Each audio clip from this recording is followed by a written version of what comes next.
I'm going to show you a quick lumbar plexus. We got 100mm needle, nerve stimulator, 0.375 chiropractic 20 mils. These special needles go attached to the syringe, and the other cable goes to the patient with an ECG. Quick landmark: anterior superior iliac spine, posterior superior iliac spine, and the midline, the spine. So let me put middle finger here on the anterior superior iliac spine, hold it, walk through here, and you feel this dip here.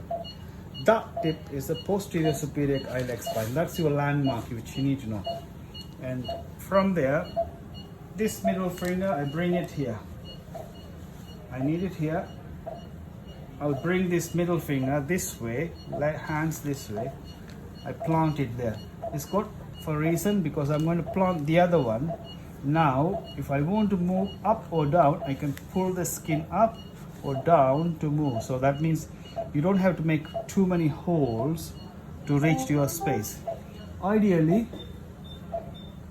you touch this and you see the tone changes. So the nerve stimulator is working. Okay, now I'm going to touch.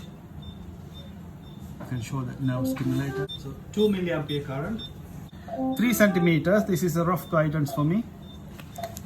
Push the needle up the skin and go. Ideally, you should go and hit the transverse process, which I'm hitting now.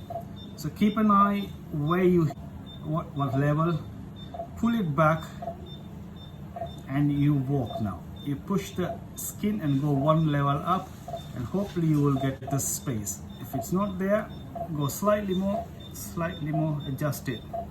I'm still hitting bone, so now I can feel the gap, and I feel the tissues are becoming a bit thicker. So once you pass the transverse process, you should be very careful and go very slowly, and you will see. I'm going to show you the twitch. You see that? The patella. Yeah, you want to get the patella moving. Put your hand there and see the quads and patella. Yeah. Yeah. That's a good place. That's what you need to see. And what we need to do, make sure that we are not inside the nerve. So I need to take this machine and bring down the current and see where it stops.